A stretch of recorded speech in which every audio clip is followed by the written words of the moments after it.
ये केवल केंद्रीय बजट नहीं, ये जन भावनाओं का बजट है, इसलिए मैं उनको बहुत बहुत इसके लिए बधाई देता हूँ।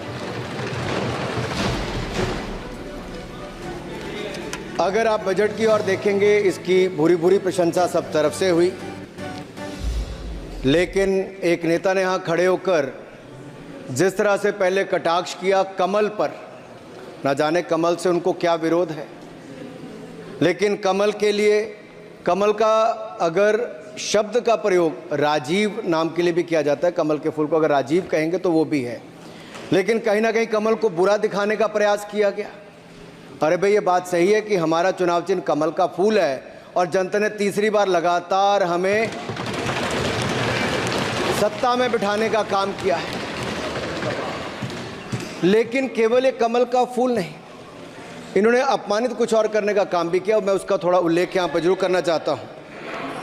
ये कमल, इससे जुड़ा हुआ नाम राजीव भी है और राजीव आप जानते हैं किसका नाम है, आप सब जानते ही हैं, तो क्या उनको भी बुरा समझते? क्योंकि इन्होंने कहा, इन्होंने राजीव को हिंसा के साथ जोड़ने की बात कही, कमल को हिंसा के साथ जोड़ने की बात कही, लेकिन मैं कहना चाहता हूँ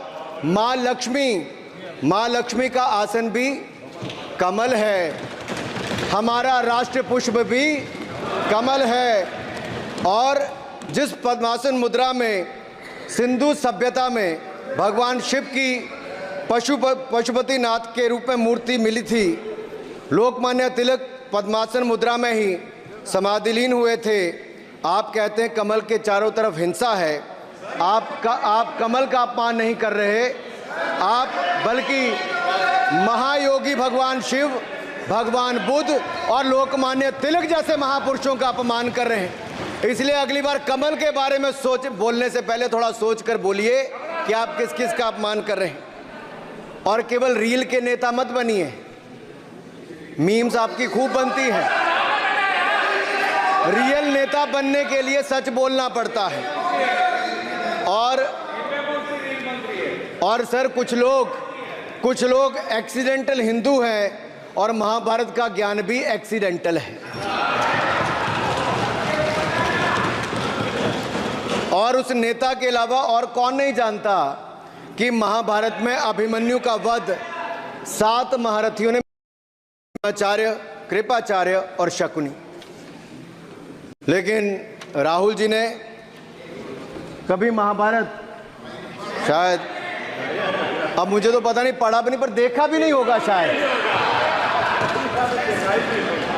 सर, मुझे लगता है अंकल सैम ने लिख कर दिया होगा, अंकल सोरोस ने लिख के दिया होगा, कहीं से पर्ची बनकर आई होगी और कूल डूड बनने का प्रयास किया होगा। मैं इतना ही कहूंगा, कल जो चक्रव्यूह में फंसाने की बात कर रहे थे, वो कर्ण को करना कह रहे थे, कृपाचार्य जी को कृपचाय बोल रहे थे। चलिए छोड़िए उसको। अध्यक्ष जी, कल तो ऐसा लग रहा था सदन के अंदर महाभारत पर इतना सारा ज्ञान दिया गया कि एक समय ऐसा लगा BR चोपड़ा के महाभारत के धारावाहिक का संगीत गूंजने लगा हो। और कहीं ना कहीं उन्होंने एक बार महाभारत पढ़ने के लिए फिर प्रेरित किया, मगर इस बार महाभारत पर मैंने एक नई पुस्तक पढ़ी जो उनकी पार्टी के विद्वान सांसद, जो इस सदन के सदस्य भी हैं, उन्होंने लिखी है, और उस पुस्तक का नाम है the great Indian novel. Rahul ji को अगर महाभारत और चक्रव्यूह के विषय में विस्तृत जानकारी लेनी है तो अपने उस सांसद से वो संपर्क कर सकते हैं। और मैं बताऊंगा, शशि थरूर जी ने, शायद वही राहुल गांधी जी को बता दें या बताएंगे, नहीं तो मैं बता देता हूं कि आपने महाभारत और भारत के स्वतंत्रता संघर्ष को मिलाकर जो उपन्यास लिखा है, उसके पात्र कौन कौन हैं। इस उपन्यास में धृतराष्ट्र के रूप में किस नेता को दिखाया गया है, कौरव किस पार्टी को कहा गया है, इस उपन्यास में प्रिय दुर्योधनी कौन है। जब राहुल जी को इसका पता चलेगा तो मुझे लगता है कहीं ना कहीं शशि थरूर जी पर कार्रवाई ना हो जाए। लेकिन क्या है साहब, ये लोग तो संविधान दिखाते थे, पढ़ते नहीं थे। मैंने उस दिन पूछ लिया कितने पन्ने होते, तो वो भी नहीं बता पाए। मैंने उसके बाद पूछा कि ये जो आप संविधान की कॉपी लेकर चलते हो, इसका प्रीफेस पढ़ा है, इसका फॉरवर्ड पढ़ा है, इसकी प्रस्तावना किसने की है? के वेणुगोपाल जो सॉलिसिटर जनरल इनकी सरकार के समय भी रहे होंगे, सीनियर एडवोकेट हैं, या गोपाल शंकर नारायण जो सीनियर एडवोकेट हैं, उन्होंने उसकी प्रस्तावना की थी। और प्रस्तावना में लिखा था कि कैसा काला अध्याय वो इमरजेंसी का समय था। और ये संविधान जो डॉक्टर BR अम्बेडकर जी ने दिया, अगर ये नहीं दिया होता तो आम जनमानस को अपने अधिकारों का पता भी नहीं लगता। लेकिन इन्होंने तो उसको पढ़ा ही नहीं था, लेकिन केवल कॉपी दिखा रहे थे इतने दिनों से साहब। ऐसे ही महाभारत पर भी ऐसी हालत लग रही है। और मुझे लगता है, और नहीं तो गूगल दादा तो थे, इनसे पूछ लेते आप क्या करते हो साहब, साथ में कुछ बताया करो। सर, इस उपन्यास के, माननीय सभापति जी, इस उपन्यास के मुताबिक जिस पार्टी के सर्वे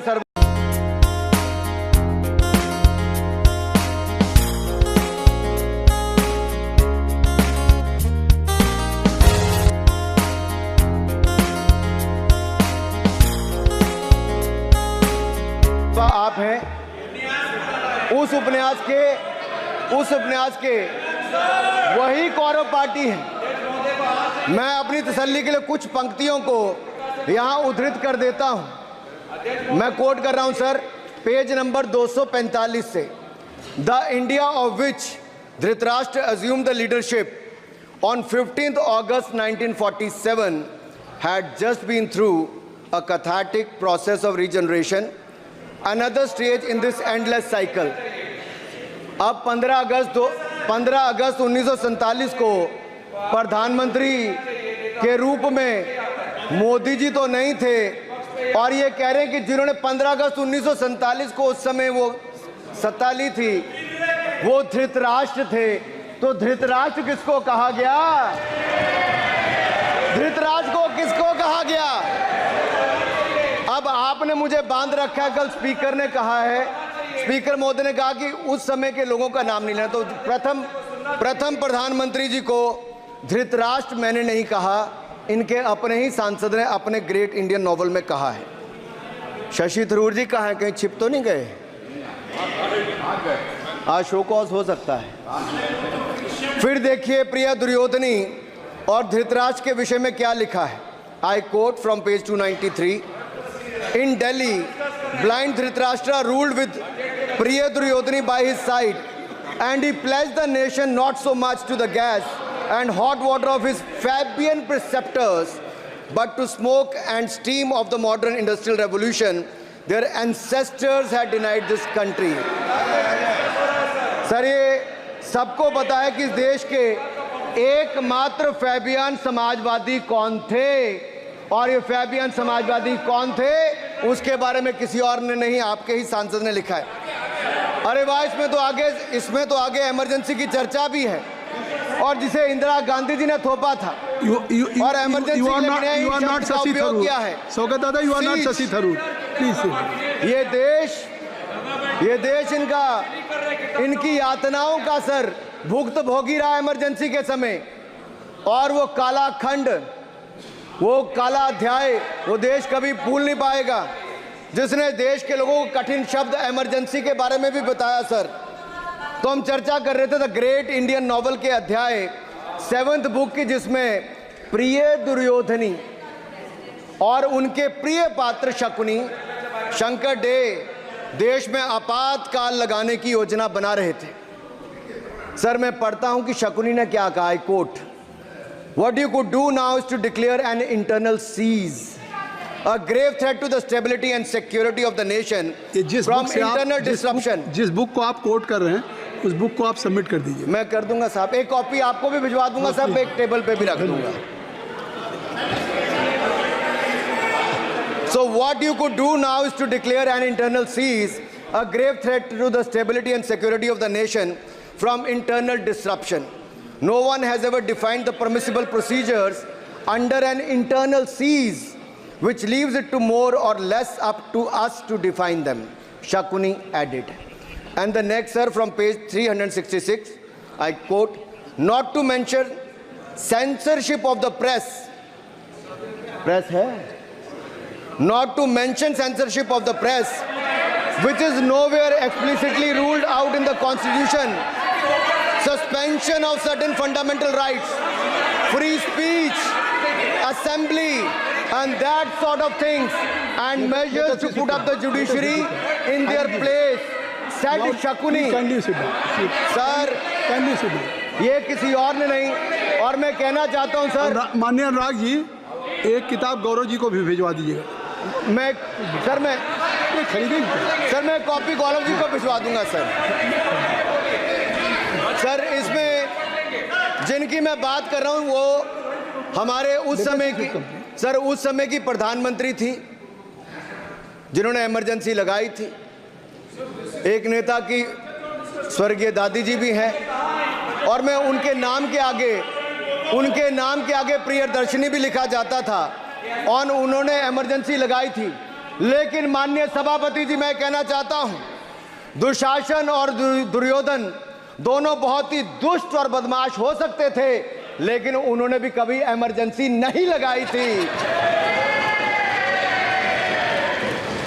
दुशासन और दुर्योधन दुष्ट भी हो सकते हैं, दुश्मन भी हो सकते हैं, बदमाश भी हो सकते हैं, लेकिन उन्होंने भी इमरजेंसी नहीं लगाई थी। सर, पूरे उपन्यास में 74 बार कौरव और कौरव पार्टी की चर्चा हुई, हर एक में कांग्रेस का चरित्र झलकता है। राहुल जी सदन में हजारों साल पूर्व हुए महाभारत की कहानी सुना रहे थे, मगर उनकी अपनी पार्टी के पढ़े लिखे एक विद्वान पूर्व मंत्री और सांसद आज के महाभारत की कहानी लिखते हुए बताते हैं कि कौन कौरव था, कौन शकुनी था, कौन धृतराष्ट्र था, कौन दुशासन था, कौन दुर्योधन था, कौन कर्ण था। जरूर पढ़िएगा, सबके किरदार उसी में मिलने वाले हैं। और शायद जिस समय शशि थरूर जी लिख रहे थे, उस समय आपका टैलेंट इनको पता नहीं था, नहीं तो 100 पन्ने तो आप पे ही लिख देते साहब। आप चाहते कार्रवाई हो जाए। माननीय सभापति जी,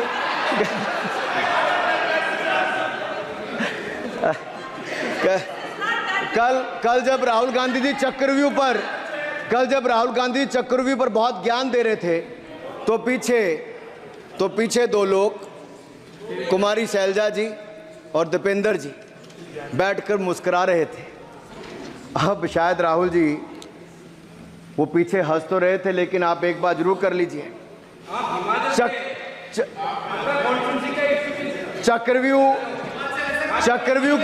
चक्रव्यूह के परिप्रेक्ष्य में इन दोनों से बेहतर कौन बता सकता है हरियाणा के चुनाव आने वाले हैं। जान लीजिए कि कौन शकुनी है और कौन अभिमन्यु है, नहीं तो बहुत देर हो जाएगी।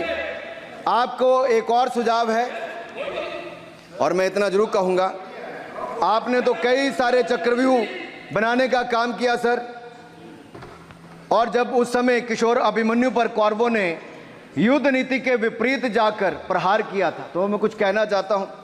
इतने में पुत्र दुशासन ने पीछे सा था वार किया, निष्प्राण हुए एक गदा से सिर पर था प्रहार किया। मां धरती की गोद में वह आंख मूंद कर सो गया, अंबर का तेजस्वी तारा धूमकेतु सा खो गया। लेकिन कोई तारे का तेज फीका नहीं कर सकता, वीर गति पाकर अमर हुआ हो कभी नहीं मर सकता है। पुत्र सुभद्रा कुरुक्षेत्र में जिसकी अमर कहानी थी, 9 माह में सीखी विद्या जब 16 साल जवानी थी। अब उस अभिमन्यु को, जिसने सारे चक्रव्यूह को तोड़ने का काम किया, मैं इतना ही कहूंगा, चक्रव्यूह का प्रसंग छेड़कर आपने अच्छा किया। इस देश ने बहुत सारे चक्रव्यूह देखे, कांग्रेस का चक्रव्यूह सर, इसके 7 किरदार मैं बताता हूं सर। पहला कांग्रेस, दूसरा पंडित नेहरू, सर नाम लेने के लिए मना किया, मैं दूसरी तरह से बोलता हूं। पहला कांग्रेस, दूसरे पहले प्रधानमंत्री एनजी, फिर तीसरा किरदार आईजी पूर्व प्रधानमंत्री, चौथा RG1 उस समय के प्रधानमंत्री, 5वां SG, 6वां RG2 और 7वां आप सब जानते ही हैं। आप समझदार हैं, समझ गए होंगे। सर पहले चक्रव्यूह ने देश को विभाजन कराया, पहले चक्रव्यूह ने देश का विभाजन करवाया, और दूसरे जो NG उन्होंने देश को कश्मीर की समस्या दी और चीनियों को भारत की भूमि सौगात में दी, चीनियों को भारत भूमि सौगात में दी। सर तीसरे चक्रव्यूह IG ने, पूर्व प्रधानमंत्री IG ने देश को आपातकाल दिया, इमरजेंसी दी, और पंजाब में अशांति दी। चौथे जो RG1 ने बोफोर्स दिया और सिखों का निस्सहार किया। पांचवें जो ऐसी हैं, उन्होंने सनातन धर्म परंपरा के प्रति नफरत का नैरेटिव बनाया, 12 लाख के करोड़ के घोटालों को संरक्षण प्रदान किया, देश की आर्थिक अर्थव्यवस्था को भंवर जाल में फंसाया। और छठे ठहरे आप, जिन्होंने पिछले 15 सालों में देश की राजनीति, संसदीय परंपरा और संस्कृति को इतना नुकसान पहुंचाया जितने कि ये बाकी 6 मिलकर चक्रव्यूह एक साथ मिलकर भी नहीं कर पाए। और रही 7वीं, उनका मैं नाम नहीं लूंगा, मैं इतना ही कहूंगा सभापति जी, 7 चक्रव्यूह ने मिलकर देश को गरीबी, भूखमरी, आतंकवाद, कट्टरवाद जैसे अनगिनत दुष्चक्रों में फंसा दिया था। देश को हमने इन आपके दुष्चक्रों से बचाया है, आजाद कराया।